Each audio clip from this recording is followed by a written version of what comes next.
ഗ്രാമ്പു കഴിക്കാൻ ഇഷ്ടമുള്ള എത്ര ആൾക്കാരുണ്ട്? എനിക്കാണെങ്കിൽ പേഴ്സണലി അതിങ്ങനെ ചവയ്ക്കുമ്പോൾ അതിൻ്റെ ആ ഒരു ടേസ്റ്റ് നമ്മൾ കറികളിലൊക്കെ ഇങ്ങനെ കൂട്ടി ആ ഒരു മസാലയ്ക്കകത്തൊക്കെ ഇട്ട് കഴിയുമ്പോഴേ എണ്ണയ്ക്കകത്തൊക്കെ ഒന്ന് മൂപ്പിച്ചെടുത്ത് കഴിയുമ്പോൾ നല്ല തേങ്ങാപ്പാലൊഴിച്ച കറിയൊക്കെ വയ്ക്കുമ്പോൾ അതിങ്ങനെ കഴിക്കുമ്പോൾ അതൊന്ന് കടിക്കുമ്പോൾ ചിലർക്ക് ഇഷ്ടപ്പെടില്ല. പക്ഷെ ചിലർക്ക് അതിൻ്റെ ടേസ്റ്റ് ഭയങ്കര ഇഷ്ടമാണ്. അതുപോലെ തന്നെ ഏലയ്ക്ക ഇങ്ങനെയുള്ള കാര്യങ്ങളൊക്കെ. പക്ഷേ ഇതിന് ഒരുപാട് അത്ഭുതപ്പെടുത്തുന്ന ഗുണങ്ങളുണ്ട് നമ്മുടെ ഈ കുഞ്ഞു ഗ്രാമ്പൂവിൽ. ആൻറ്റി മൈക്രോബയൽ ഗുണങ്ങളും ആൻറ്റി ഓക്സിഡൻറ്റുകളും ഒക്കെ ധാരാളം അടങ്ങിയിട്ടുള്ള ഒന്നാണ് നമ്മുടെ ഈ ഗ്രാമ്പൂ എന്ന് പറയുന്നത്. അപ്പോൾ അത് ഡെയിലി കഴിക്കുന്നത് കൊണ്ട് നമ്മുടെ ശരീരത്തിന് അത്ഭുതകരമായ മാറ്റങ്ങൾ നമുക്കുണ്ടാവും. അതുകൊണ്ട് തന്നെ നമ്മൾ എല്ലാ ദിവസവും 1-2 ഗ്രാമ്പുവൊക്കെ ആഹാരത്തിന് ശേഷം ചവയ്ക്കുന്നത് കഴിക്കുന്നത് വളരെ നല്ലതാണ്.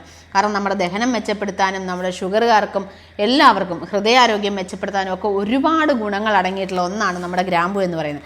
അപ്പോൾ അത് എന്തൊക്കെയാണെന്നുള്ളത് നമ്മളൊരു വീഡിയോ ചെയ്തിട്ടുണ്ട്. ആ വീഡിയോ നമ്മൾ ഇതോടൊപ്പം കൊടുക്കുന്നുണ്ട്. അതിൻ്റെ ലിങ്കാണ് നമ്മൾ ഇതോടൊപ്പം കൊടുക്കുന്നത്. ആ ലിങ്ക് ഒന്ന് ഓപ്പൺ ചെയ്ത് കഴിഞ്ഞാൽ ആ ഫുൾ വീഡിയോ കാണാൻ പറ്റും. അപ്പോൾ എന്തായാലും നിങ്ങൾ ആ വീഡിയോ ഒന്ന് മിസ്സാക്കരുത്, കാണുക. അപ്പം നമ്മുടെ ആരോഗ്യം മെച്ചപ്പെടുത്തുന്നതിനായിട്ട് 1-2 ഗ്രാമ്പു എല്ലാ ദിവസവും കഴിക്കുക. അപ്പോൾ എന്തായാലും അടുത്തൊരു വീഡിയോയിൽ നമുക്ക് വീണ്ടും കാണാം.